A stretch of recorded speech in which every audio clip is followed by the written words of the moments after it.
where's the turkey? Jane, where's the turkey? I was saying, where's the turkey? Dad, don't keep on. Turkey's coming. Where's the turkey?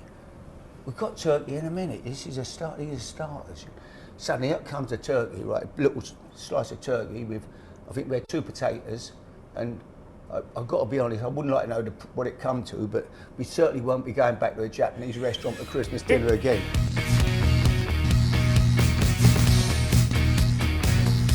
Right then, Harry, I have got a recipe for you that's for a Boxing Day special, kind of a leftover using stuff that's been hanging around from Christmas. We got some leftover roast potatoes, a few sprouts, a couple of sausages, some bacon that's not been cooked yet. Right. And we're doing like the ultimate hot dog. It's like a pigs in blanket hot dog using Christmas extras. I'm going to need you to do something. Right. We used to call our leftovers. We used to have bubble and squeak. Yeah, we can do bubble and squeak as well. But is that still about? They still do that. 100%. Yeah. Oh, right. Most definitely in my house. Is bubble it? and squeak. Yeah, Bubble and absolutely squeak. love it. Right here, I'll show you. This is a little bit of seasoning. Yeah. And this is actually from a stock cube. So basically, we've crumbled it up, and we're going to spread it or sprinkle it on top of the bacon, because it's got that gorgeous, lovely kind of salty flavour to it, and a little bit more meaty as well. Gives it a next layer of flavour. And there's here a little bit of English mustard powder, and we'll do that as well. We'll dust that on the top. You like English mustard? Yeah. No, I like spicy food, you know. Anything with a bit of kick in it. Anything with a bit of a kick in it. And then I'll do one, you're going to do the other. Get the sausage, stick it in the bacon, but one end sticking out towards one end. Right, hang on, I'll get rid of that. Just get rid of that end like that. Oh, like that, yeah. And then you get the 4 pieces of bacon, and then we're just going to wrap the sausage at a slight angle. That's it, roll it up towards that way. So it's all going to get covered, so it all gets covered. Simple as that, Not too bad? No, that's all right, that, Chief. Done all right. Cocktail stick. Right. Just stick it through the middle like that. Yeah, hold it and together. Then out the other side like that. And that'll just keep the bacon on. Yeah, you can do one as well. Stick it, mate. go down the other side as well. And then that way, we can bake them in the oven, and we know that they're going to cook nicely. Is this your comfort zone, is it, cooking? I've never cooked anything in my lifetime. So You're joking, really? No, never. I love to see people cook. I love all the programs when you're on and doing. I love to watch people cooking. My wife is a fantastic cook. So you don't do it at all? Absolutely incredible cook. Old school, you know, makes beautiful, beautiful food. So I've never cooked anything. No need to. No, Sandra loves cooking. So well, that's it. Well, maybe you can. Well, that's it. Well, maybe you can treat her now. You show her how to do this. This will be good. We got to that point. I'm going to stick these in the oven. We're going to bake them for around about 10 to 15 minutes. Right. They go into the oven, and to go with it, we're going to do some sprouts and some leftover roast potatoes. Here, Okay. I've got the roast potatoes. I've diced them all up. Right. I'm going to Put them into a pan. A little drizzle of oil, a little bit of seasoning. Okay, and we're just going to get them nice and they're roast hot. potatoes, are they? They are roast potatoes Nice. that we've just cubed up. Yeah. Cut up, make them nice and crispy, and here we're going to put some sprouts in it. Now these are raw sprouts, and we've just chopped them out nice and thinly. You like sprouts? Oh, I love Brussels sprouts. They're amazing. Always in my Christmas dinner, Brussels sprouts. They're amazing. Do you know what? They start growing them. You can start harvesting them from August. Do they? Yeah. I know, and it's unbelievable. You always associate them as a Christmas thing, Yeah, but you yeah. get all the way through summer, all the way through into early Should spring. you have them cooked quite hard, like?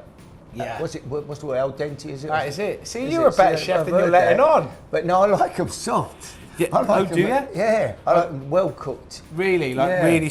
Well, I mean, Yeah. you can have them that way. Yeah, I mean, but you shouldn't. No, you can have them that Yeah. way. And how do you normally cook them, or how does Sandra No, normally so cook them? I don't know how she cooks them. I just eat them. Yeah, but they're good. They're really good, like pan fried. They're really good, Yeah. just done in butter rather than boiling them as well. They're absolutely delicious. And I'm just going to sprinkle all of that into the potatoes, and we're going to wilt it down so the heat that will come from that pan Wood, yeah. will begin to cook the potatoes, and we won't need to add anything else to it because all of that sprout's got natural waters in it. So as they cook, it will steam and it will soften. It'll be lovely. And we're just going to put a little sprinkling of salt, a little sprinkling of cracked black pepper, and we'll leave that to cook. Lovely. So Boxing Day, Yeah. Premier League starting. Yeah. Who's going to win it? Is it going to be Arsenal? I think the Gunners have got a chance this year. Do you really? It's 2 runners now. I think. I thought Tottenham at the start of the year could be close. Chelsea, no chance now. I'm looking at Chelsea. They're miles off it. Man United are going to be nowhere near it. You know. So really, yeah, Liverpool are too far adrift. I only see Arsenal as big challengers to Man City. And what about Man City? What have you made of Haaland? It looks amazing, doesn't he? I mean, listen, if I had to put my life on it, I'd still be with Man City. Yeah. I still think they're favourites. But if anyone is going to upset them this year, I can only see Arsenal. Arsenal look fantastic. I love the football they play. 2 wingers, you know, Saka, Martinelli, Jesus up front. They're good, Arsenal. Have they got the depth of squad? If they get a few injuries, that is a problem. Man City just played so well, don't they? Their football's incredible. And this Christmas period then, so when there's a lot of players that have or haven't gone to the World Cup, they've had quite a long time off. Yeah. But what's Christmas normally like in football clubs? What's it been like for you? Train Christmas Day. Yeah. Always train Christmas Day. Never had a Christmas Day where we haven't trained. But I used to like to let the players stay at home rather than going to a hotel. If we're at home the next day, lots of clubs will take the players away and sort of keep them overnight. But I like them to have Christmas Day at home with their families, have their dinner. They're not going to abuse it. They're not going to take a liberty. They're playing next day in front of big. They're not going to make fools of this. You know. Got to let them be You've got to trust grown-ups. them. Yeah. Yeah. Treat them like grown-ups. If they abuse it, then you put a stop to it, obviously. But let them stay home and prepare like that. And sometimes, if you're travelling away, then you'd have the Christmas dinner at home. Get the coach at 6 o'clock, wherever you're going, up to Liverpool or whatever. Back in the day, we used to go on the coach. Now they fly everywhere. Yeah. But travel up to the game, you know, after they've had their dinner with their families and that. So your Christmas now that you're not so involved in football, is a lot more. Does you feel like you're like in the normal world of everyone else, where you can enjoy Christmas Day and Boxing Day? Yeah, normally. But last Christmas we had a bit of a nightmare. Tom, I've got to be truthful. Jamie booked it up, my son and his wife. So. We turn up. We end up in a Japanese restaurant For Christmas Day. For Christmas Day, and suddenly this food's coming up, a little bowl of whatever it was, like a soup, like water with something floating about in it, you know. And I'm not into. I don't even pronounce it right. Sandra gets. Is it sushi? What do you call it? Sashimi. Sushi. What's sushi. You've got sushi and sashimi. Sushi, whatever. Anyway, I'm not into sushi, right? I like the food you cook. Right. So now we've got sushi and all that, for Christmas dinner.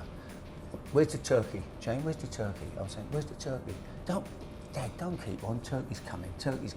Where's the turkey? We've got turkey in a minute. These are starters. Suddenly up comes the turkey, right? A little slice of turkey with, I think we had 2 potatoes, and I've got to be honest, I wouldn't like to know what it come to, but we certainly won't be going back to a Japanese restaurant for Christmas dinner again. Did Jamie pick up the bill? I left him with it, definitely. He had to after that. Right, okay, the sausages should be nice and ready. Now here, we've got 2 beautiful rolls. Yep. And into that, we're going to put a little bit of leftover Christmas chutney. I'm going to spread that through the bottom. So this can work with whatever you want. Like, it doesn't really matter. Could be a normal cheese pickle, could be some of the sweeter stuff if you want it to be. It's just a nice way of putting something and using leftovers, as well as having bubble and squeak on the side. Yeah. Because you obviously need bubble and squeak on the side. Here we got a little bit of picked thyme. Gonna put that in the bottom of it. One of those lovely hardy herbs. It's beautiful for something like this. Let me grab them sausages. Okay. God, how good do they look? They look great, don't they? And what we've got here, my God. we take them sticks out. And what we've done here, is we've got a little glaze, like cranberry and red currant jelly, look, or sauce, whatever you got, and you just give it a little glaze over the top. And how lovely does that look? Oh, beautiful. The sweet chutney that's gone in there. So's your team. Tom, I'm a Man United fan. What do you make of them at the moment? Do you know what? I'm really, really pleased that there appears to be a manager that's in charge. Somebody who is very much, it's part of a building project, isn't it? You know, for me, this year I was looking at, okay, if they finish 6th, but they got a distinctive style or something, a structure to them, you can see that there's a future that's being built. I was going to be very happy, and you can see that, and I do think they'll finish above 6th, to be honest. I think they'll do all right. I think they'll do all right. Listen, it's not pushing and going to win the league. But look, there you go, buddy. That looks amazing. Pigs in blanket hot dogs. Amazing. Using leftover with the potatoes and the sprouts in the bottom, some leftover chutney, some of the cranberry gel over the top, and I just grated on the top some Christmas cheese. Now that's lovely cheddar. You can use blue cheese if you want to. Another sprinkle of thyme on it. That's it. Perfect Boxing Day snack for the football. Sit there and have that while you're watching the football. How amazing is that? There we go. There we go, my friend. Here you are. Oh, look at that. Half a hot dog. Let me know what you think. How tasty is that? Bacon, sausage and cheese on the top. You can't go wrong, can you? Happy with that one, boss man? Love it. That is brilliant. Terrific. Perfect. That's terrific. You can cook that for Sandra now. Yeah. Yeah, I'll try. I don't want to try too much. She might rely on me too much in the kitchen.